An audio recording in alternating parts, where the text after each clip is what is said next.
إن الله وملائكته يصلون على النبي يا أيها الذين آمنوا صلوا عليه وسلموا تسليما اللهم صل وسلم على سيدنا محمد وعلى آله سيدنا محمد. Sama-sama bismillahirrahmanirrahim. Ya Rabbi bil Mustafa balligh maqasidana waghfir lana ya wasi'al karami ya Rabbi bil Mustafa balligh maqasidana waghfir lana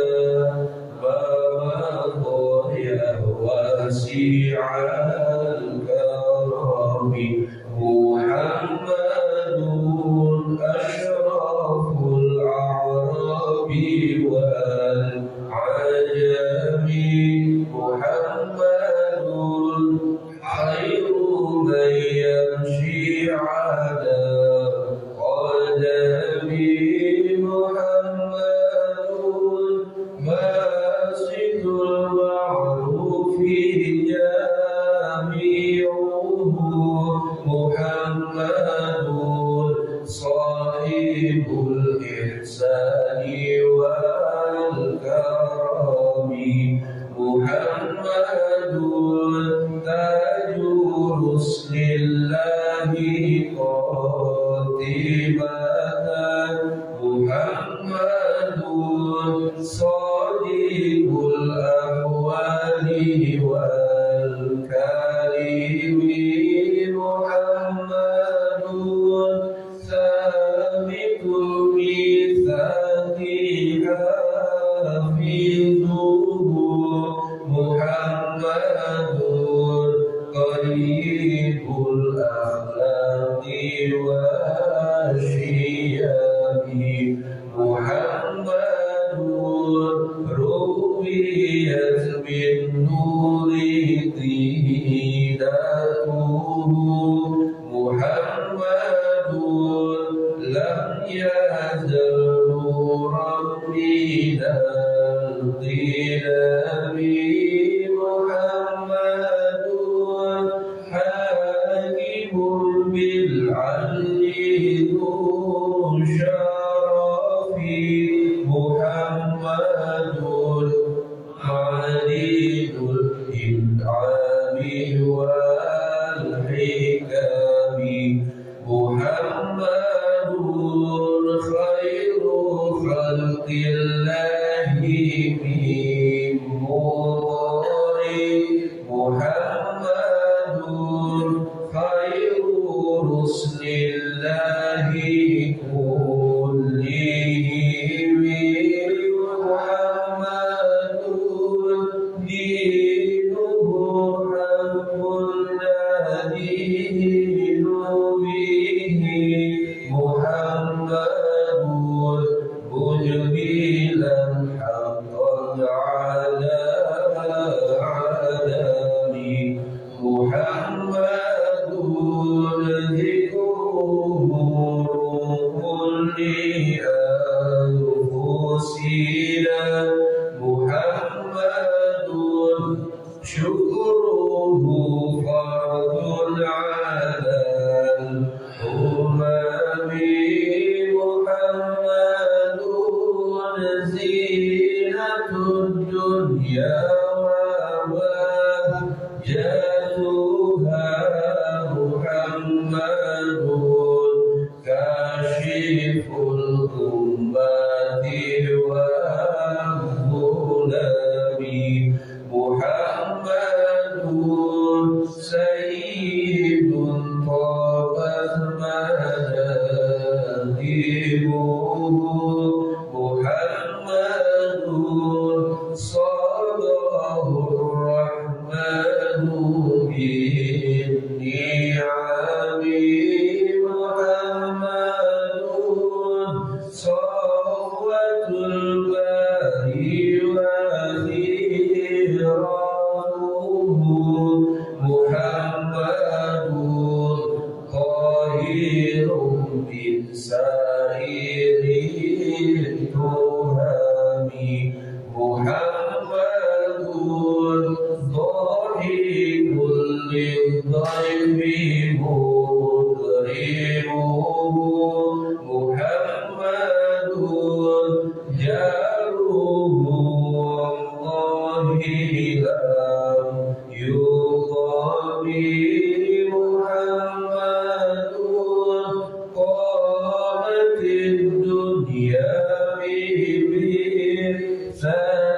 شافعنا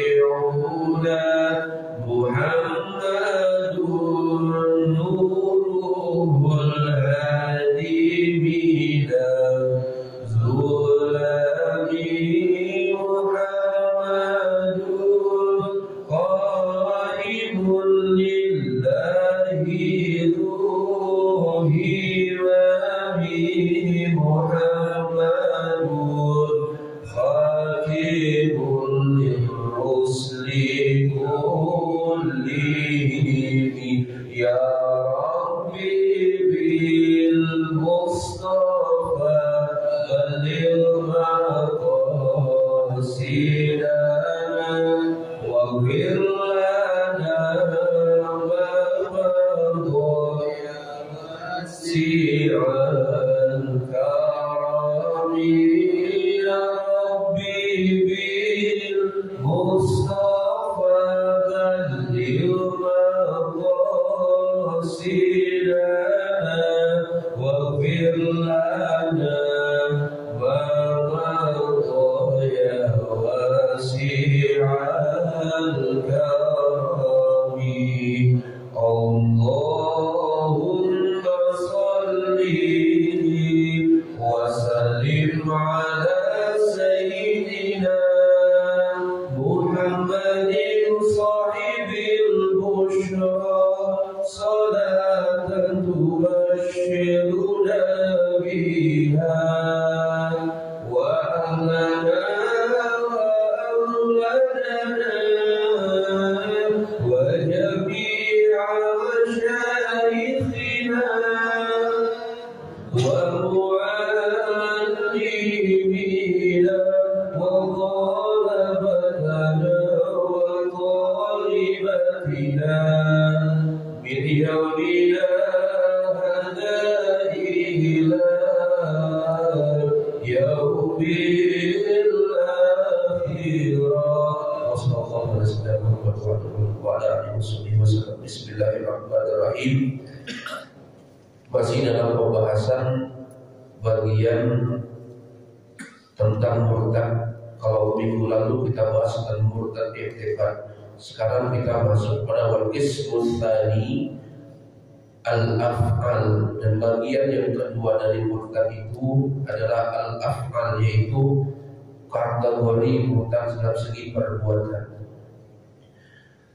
Apa contohnya? Kasujudil lidor lisolaim au syamsin au qamarin au makhlukin akhar, yaitu salah satu contoh dari kita melaksanakan atau melakukan murtad secara perbuatan atau secara af'al, yaitu di mana kita menyembah segala sesuatu selain Allah Subhanahu wa taala. Contohnya seperti apa? Lisolaim, solaim itu adalah patung berhala.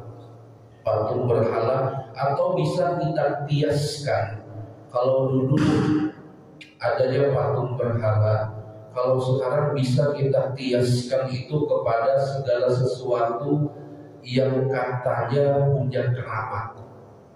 Jadi ini salah satu termasuk murtad dalam segi perbuatan. Contohnya seperti apa? Contoh kita mempercayai bahwa di pohon besar ini punya keramat dan bisa mengabulkan doa, sehingga kita minta kepada itu pohon, atau misalkan kita bekerja sama dengan makhluk yang lain. Contoh seperti seperti kita memelihara tuyul atau dan lain-lain yang setidaknya itu memang tidak dianjurkan oleh syariat kita. Ada yang seperti itu, ada banyak Ustaz. Alhamdulillah tidak terlalu banyak untuk zaman sekarang, karena orang zaman sekarang ini masih ada yang lebih mementingkan daya pikirnya daripada hal-hal seperti. Tapi dari sebagian masyarakat kita, khususnya kalau kami pernah temukan di Jawa sana. Di Jawa sana itu kalau lagi ada namanya istilahnya pramuka. Pramuka itu kan ada kayak cari jejak hiking gitu. Jadi kalau saat kami hiking bersama santri-santri terlebih dahulu itu sering menemukan di pohon, namanya pohon jumblek besar pohonnya. Udah mungkin umurannya ada ratusan tahun besar pohonnya. ya bisa dibilang 3 kali badan saya lah misalnya gitu kan. Karena mau meluk kayak gini aja besaran pohon itu gitu. Jadi di bawah pohon itu ada seperti ayam bekakak, tahu ya Pak? Ayam bekakak, ada buah pisang, apel dan lain-lain seperti itu. Yang namanya santri melihat kayak gitu mana tahan, diempat juga sama santri, daripada dianggurin kata santri. Setan mana mau makan kayak ini, benda ya kan? Masuk akal juga ini dihabiskan sama santri. Itu sering terjadi, apalagi setiap hari Kamis sebelum maghrib itu banyak ya seperti itu.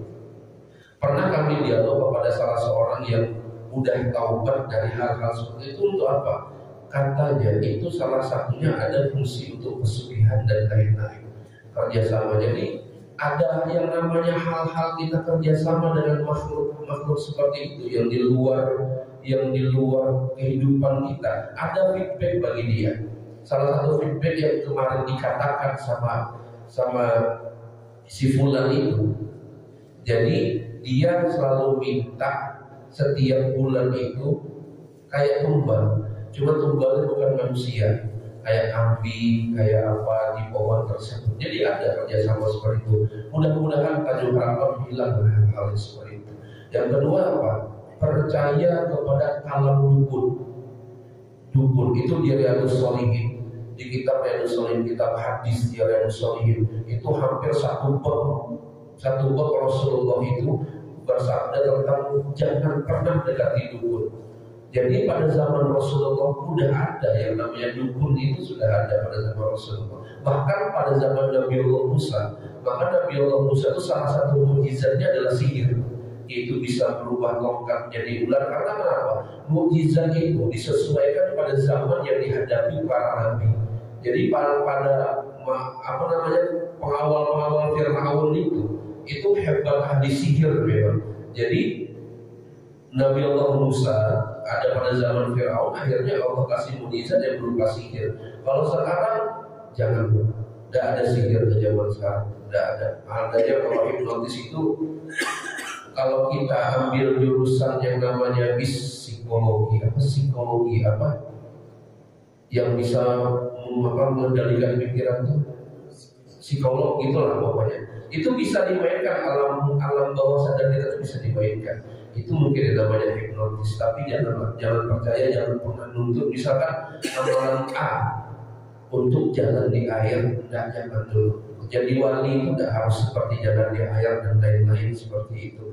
Itu karomah. Ya kalau pernah ada kita dengar kisah-kisah para wali yang seperti itu buah dari taatnya kepada Allah. Karena Allah tidak mau menyia-nyiakan walinya ini, akhirnya diberikanlah karomah. Banyak yang seperti itu, banyak wali-wali dikasih Allah karomah. Cuma lihat dulu kehidupan dia itu seperti apa, taat ibadahnya, istiqomah ibadahnya, sabar dalam ujiannya. Akhirnya Allah angkat derajatnya itu sampai ke makom karomah. Cuma karomah itu bukan menjadi satu bab khusus. Tidak jadi satu bab khusus. Orang yang percaya, ada bahkan guru kami Kiai Supriyadi itu bilang seperti ini. Orang kalau dia mengamalkan sesuatu, kalimatul haq uridu bihal batil, kalimatnya hak tapi digunakan untuk kebatilan, itu dia secara tidak langsung dimurtad. Secara tidak langsung orang tersebut murtad. Karena kenapa? Yang dia harapkan itu selain Allah. Jadi contoh misalkan dia amalan ini untuk misalkan untuk kebal dan lain-lain, udah jangan hal-hal seperti itu jangan kita bahkan cukup kita baca amalan itu untuk takarrub ila Allah, sisanya terserah Allah. Mau nanti ada salah satu orang dari jamaah jihad jadi wali dan mantap juga gitu kan. Tidak usahlah wali masyhur, wali maskur aja jadilah gitu kan. Ada hal seperti itu. Jadi kalau pintu kewalian itu Pak masih terbuka sampai sebelum hari kiamat, masih dibuka Allah. Jadi kita semua masih punya potensi jadi wali, asalkan istiqomah. Yang penting pegang satu amalan Allah, istiqomah. Istiqomah khairun min alfi karamah. Istiqomah itu lebih bagus, lebih baik daripada 1000 karamah yang kita punya. Jadi berhala itu kalau dulu patung, kalau sekarang kayak menyembah hal-hal yang selain Allah dihindarkan, termasuk awal syamsin, menyembah matahari. menyembah matahari ini sudah ada pula pada zaman Rasulullah dulu. Orang-orang yang menyembah matahari itu namanya Majusi. Orang-orang seperti ini, orang dia percaya bahwa matahari itulah yang memberikan sumber kehidupan bagi dia. Karena kalau tidak ada matahari, tidak akan hidup dia. Termasuk Qamar itu bulan. Jadi matahari dan bulan itu adalah bisa dikatakan oleh orang-orang Majusi itu Tuhan pagi, Tuhan malam. Logika kita tidak masuk sebenarnya. Masa Tuhan punya shift kayak gitu? Ada pula shift kayak kerja aja Tuhan. Jadi kalau hal-hal seperti itu dan orang-orang ini zaman sekarang masih ada orang-orang Majusi ada, tapi alhamdulillah di Indonesia ada. Itu orang-orang yang di sana-sana ada. Cuma di Indonesia ada yang hal-hal menyerupai Majusi dan Majusi atau ateis ada. Orang-orang yang percaya. Kita harus hati-hati Pak. Kita harus hati-hati betul karena ada namanya sekte satanik gitu. Ini harus dibahas. Sekte satanik karena dia sudah masuk kepada musik, sudah masuk kepada TV, sudah masuk kepada media-media sosial. Mereka sudah masuk, bahkan mereka dengan bangganya menampilkan atribut mereka. Atribut mereka contoh salah satu kemarin kampanye di Brazil itu ada lagi kalau tidak salah penyanyi yang namanya Sam Smith itu, dan bahkan lirik-lirik lagunya kalau misalkan kita telaah lirik lagu Sam Smith itu mengarahkan kepada goyangnya iman kita. Karena kenapa? Jujur Pak, saya itu orangnya senang berpikir, senang betul saya berpikir hal-hal yang seperti itu. Karena kenapa? Setidaknya menguatkan iman saya kepada Allah. Jadi sampai saya dengar lagunya itu sampai saya dengar, saya perhatikan liriknya, alhamdulillah Allah kasih anugerah sedikit paham bahasa Inggris. Jadi ketika saya dengar lirik lagunya itu ternyata lirik lagunya mengarahkan kita untuk murtad kepada Allah. Dan hebatnya lagi, di salah satu kehebatan fitnah akhir zaman, sekte yang seperti itu, sekali saya dengar saya hafal rapnya langsung. Apa sampai sekarang saya susah dihilangkan di pikiran saya. Apalagi kalau lewat sosial media, buka Instagram, entah kenapa muncul aja benda. Nah itu jadi jangan, kalau bisa hindarilah hal-hal seperti itu. Karena itu goncang betul iman kita. Iman kita tuh goncang. Apalagi iman-iman akhir zaman ini kata ulama. Kita ini iman akhir zaman mudah diombang-ambingkan terhadap situasi dan keadaan. Jadi jangan sampai kita murtad secara tidak sengaja, maksudnya secara tidak sengaja hanya karena kita menyaksikan hal-hal yang demikian rupa. Yang selanjutnya al-khalqil akhar atau ciptaan-ciptaan Allah yang lainnya, itu yang termasuk dengan murtad secara perbuatan. Jangan sampai kita meyakini ada Tuhan selain Allah. Ada Allah yang pantas untuk disembah, makanya lazimkan, kata ulama kita termasuk Habib Umar bin Muhammad bin Salim bin Hafid itu, selalu untuk mengokohkan keimanan umat Nabi akhir zaman, maka lazimkan membaca la ilaha illallah Muhammadur Rasulullah. Karena kalau hati, kata beliau, kalau hati yang kering dari kalimat tauhid, maka hati tersebutlah yang paling mudah diombang-ambingkan oleh hal-hal yang mengarahkan kita kepada kesyirikan.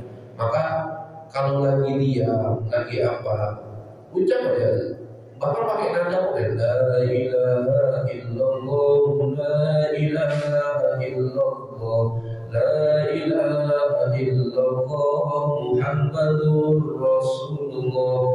Lagi diam, lagi apa, lagi kerja, kita lazimkan zikir itu agar hati kita ditetapkan iman dan Islamnya oleh Allah Subhanahu wa Ta'ala. Masuk kepada pembahasan selanjutnya, waqiful tadi, yaitu bagian yang ketiga, itu al-aqwal, yaitu adalah murtad secara perkataan. Bahkan kata ulama kita, inilah yang paling banyak terjadi di kalangan kita, murtad secara perkataan. Contohnya seperti apa? Yang pertama yaitu an yakuna lil muslimin, yaitu seseorang memanggil orang muslim itu dengan sebutan ya kafir. dengan sebutan kafir, maka secara tidak langsung dia murtad akwal. Tapi yang harus diingat, ini panggilan antar sama muslim. Ada kekawanan kita atau apa kita panggil dasar kafir, murtad akwal maksud kita. Kalau panggil orang yang bukan Islam kafir tidak masalah. Dasar kafir gitu, tidak masalah, tidak menyebabkan murtad akwal. Tapi kalau sesama muslim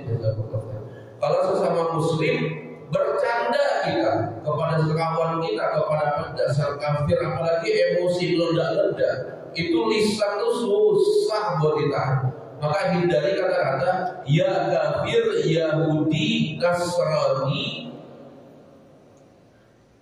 Jadi hindari kata ulama kita perkataan memanggil sesama muslim itu dalam sebutan dasar kafir, dasar Yahudi, dasar Nasrani, yang satu lagi yaitu dasar tidak tahu agama Allah, ya adibuddin, yaitu orang dasar tidak tahu agama, dasar tidak beragama. Padahal kita sesama muslim, kita panggil kawan kita walaupun konteksnya dalam bercanda, jangan lisan kita sampai keluar dengan sebutan ya kafir, Yahudi, dasar Nasrani, dasar ateis, dasar apalah, pokoknya hal-hal yang sifatnya itu menjerumuskan dia kepada ketidakbaikan. Ini dilarang oleh ulama kita, bahkan termasuk golongan ini dia secara tidak langsung murtad akwal, ya, perkataan yang murtad maka wajib dia syahadat lain. Ini harus pula diajarkan kepada anak-anak kita. Anak-anak kita kalau bercanda antar kawan dia, bisa jadi kalau dasar kafir, kau dasar Nasrani, kau jangan sampai hal yang seperti itu. Termasuk nih murtad akwal itu, termasuk kita menyanyikan lagu-lagu yang itu dinyanyikan oleh lagu-lagu selain umat Islam. Jangan sampai musik itu haram. Musik itu tidak ada dasar hukumnya dalam Islam sebenarnya. Karena ada dalam suatu kitab al-ghina itu artinya musik. Al-ghina mithlul kalam. Jadi musik itu sama seperti kalam. Dia baik kalau misalkan liriknya itu bagus. Dia bisa jadi haram kalau liriknya itu mengarahkan kepada keharaman. Dia bisa jadi haram,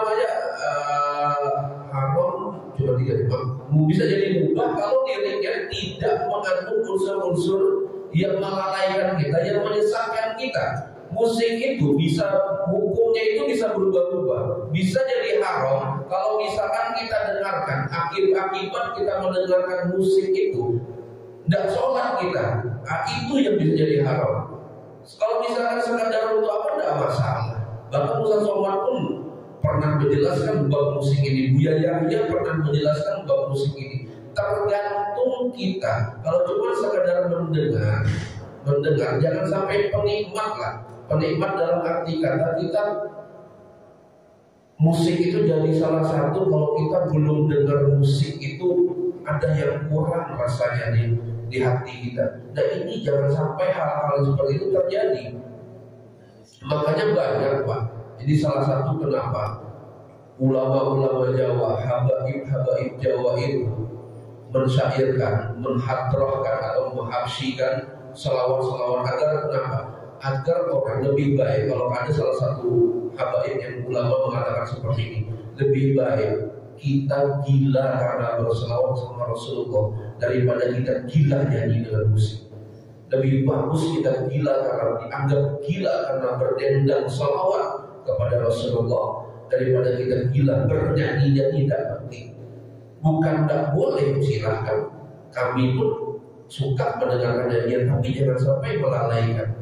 Jadi kalau itu ulama-ulama Jawa itu fikih itu kan, fikih itu berkembang sesuai keadaan zaman. Kalau kita pakai fikih dulu itu zaman sekarang banyak kita kenal semuanya. Tapi itulah fikih itu hukumnya berubah sesuai perkembangan zaman. Hal ini dikatakan pula oleh Sayyidina Ali bin Abi Thalib, adibu auladakum fi zamani wa ghairu zamanikum. didiklah anakku itu sesuai zaman dan yang mereka hadapi nanti. Jangan didik sesuai zaman kalian, karena dia tidak alami zaman kalian.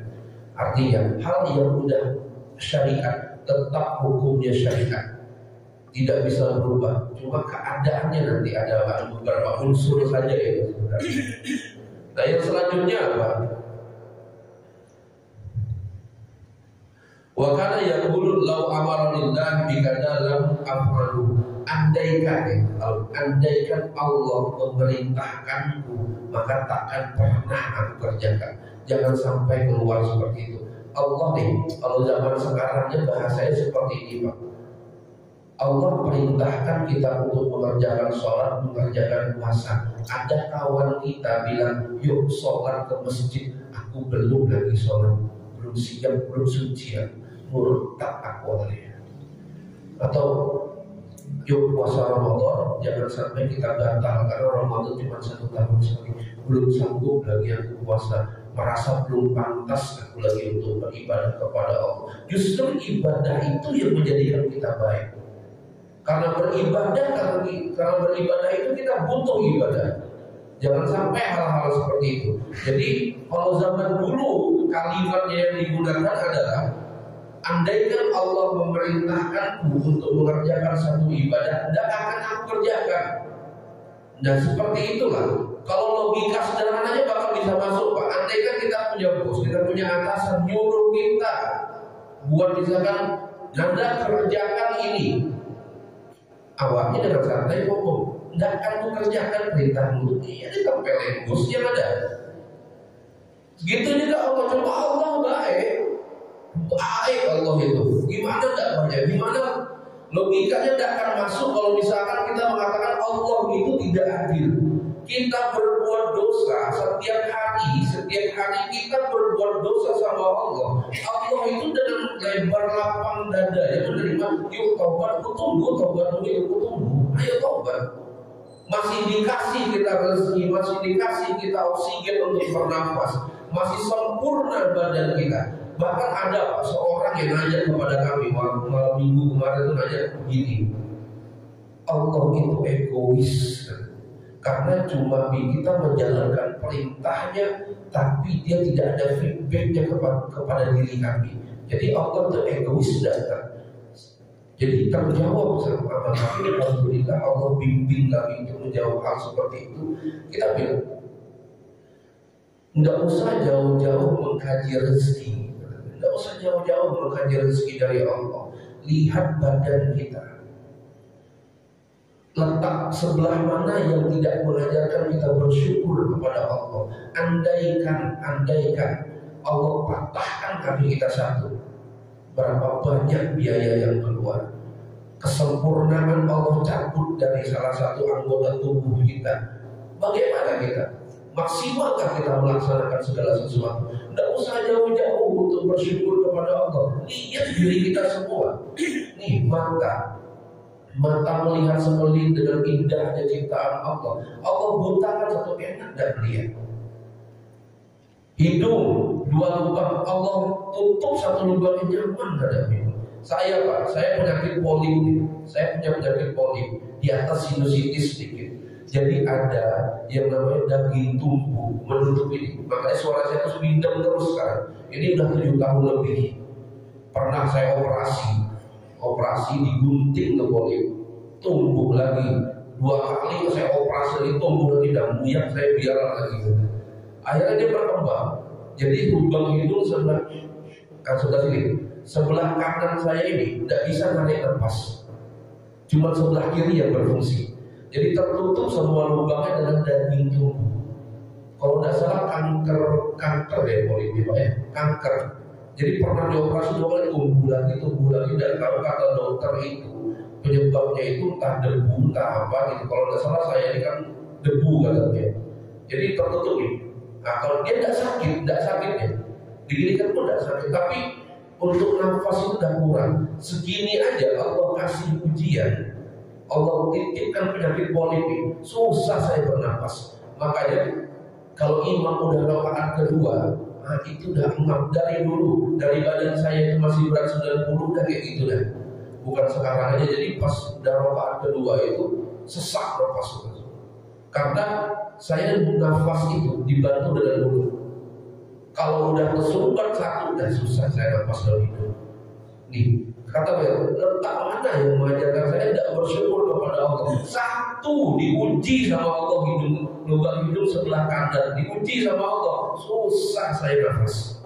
Maka nafas itu, nah ini kan saya lagi mampir dua-duanya.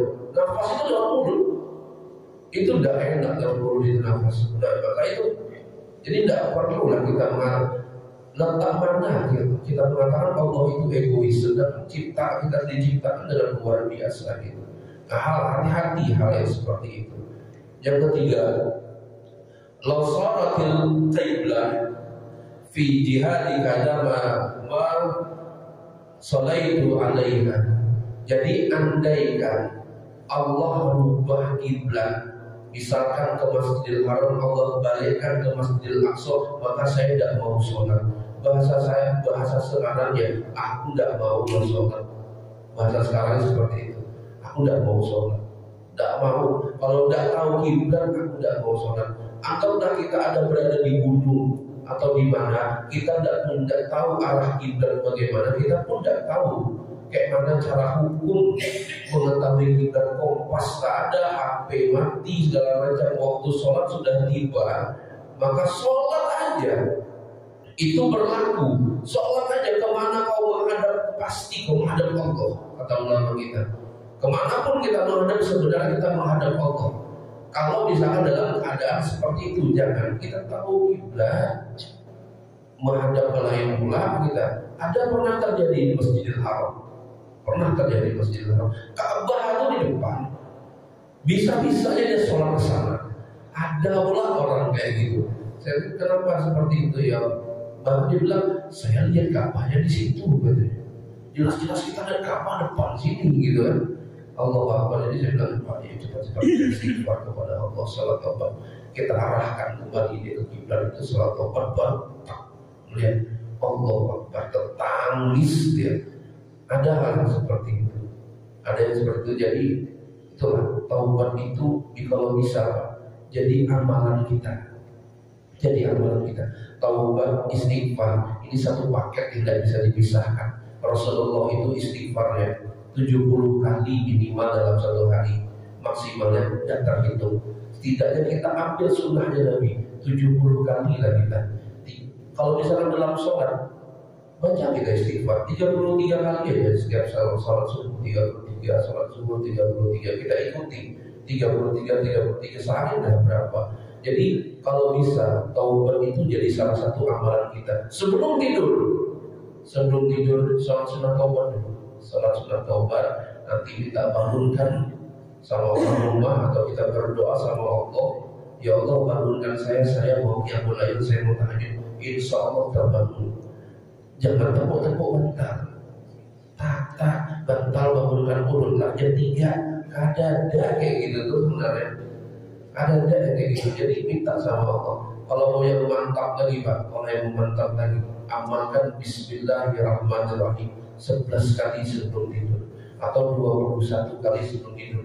Banyak Pak amalan yang turun untuk sebelum tidur, banyak sekali. Sholawat tuh banyak juga, sholawat banyak segala macam. Jadi kalau bisa itu Pak, taubat itu jadi dawam amalan kita setiap harinya.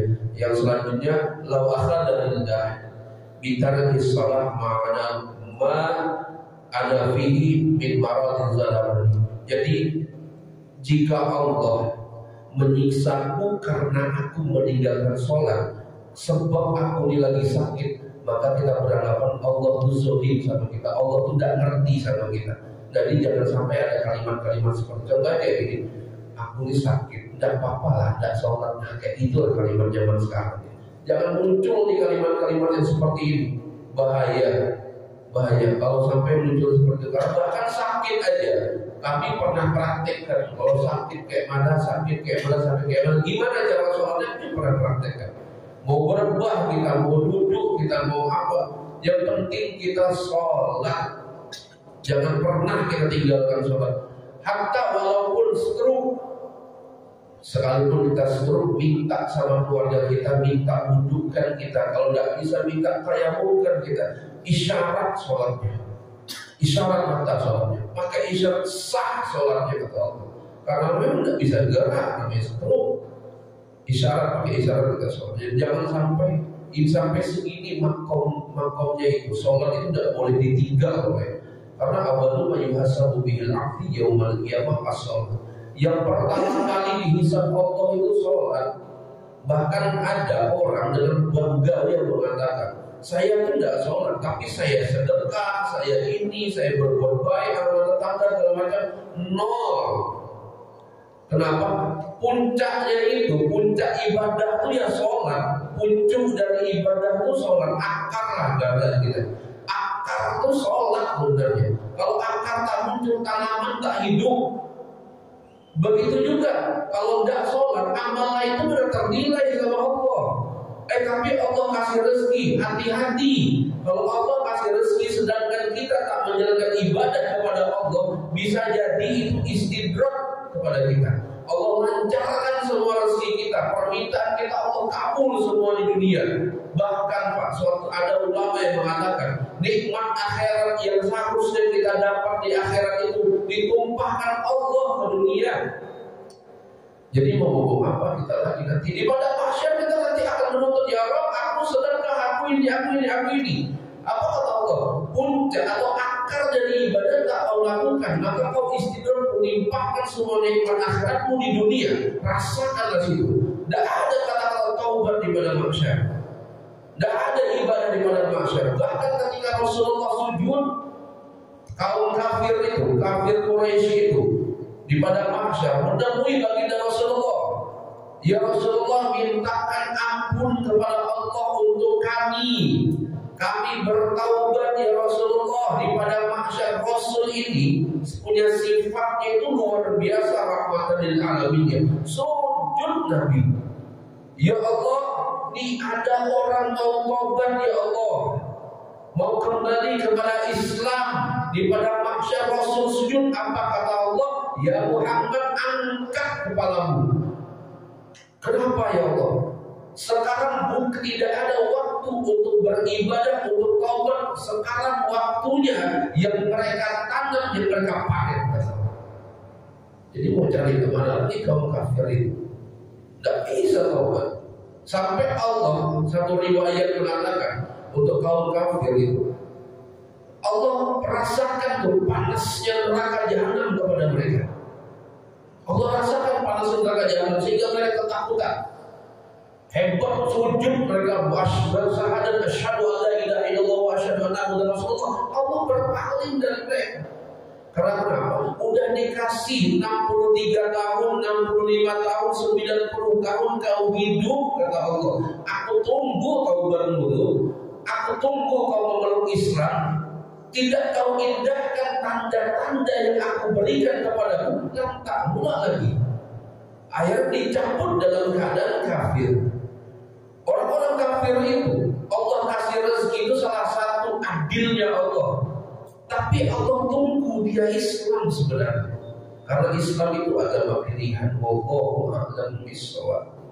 Mudah-mudahan bermanfaat apa yang kami sampaikan. Kalau tidak salah ini hari terakhir ya Pak. Terakhir ya tawakufan. Mohon maaf, saya pribadi mohon maaf, mohon dibukakan pintu maaf. Mohon halal, mohon ikhlas, mohon ridho, mohon rela. Kalau ada kalimat-kalimat yang keluar dari lisan kami itu menyakiti hati bapak atau hati ibu yang mendengar di rumah, mudah-mudahan kita semua untuk menyambut bulan suci Ramadan dalam keadaan sehat walafiat dan dalam keadaan kekuatan iman yang mantap, sehingga kita bisa menghiasi Ramadan dengan ibadah-ibadah kita kepada Allah Subhanahu wa taala. Sebelum kita mulai bersama kita doa, kita kirim Fatihah.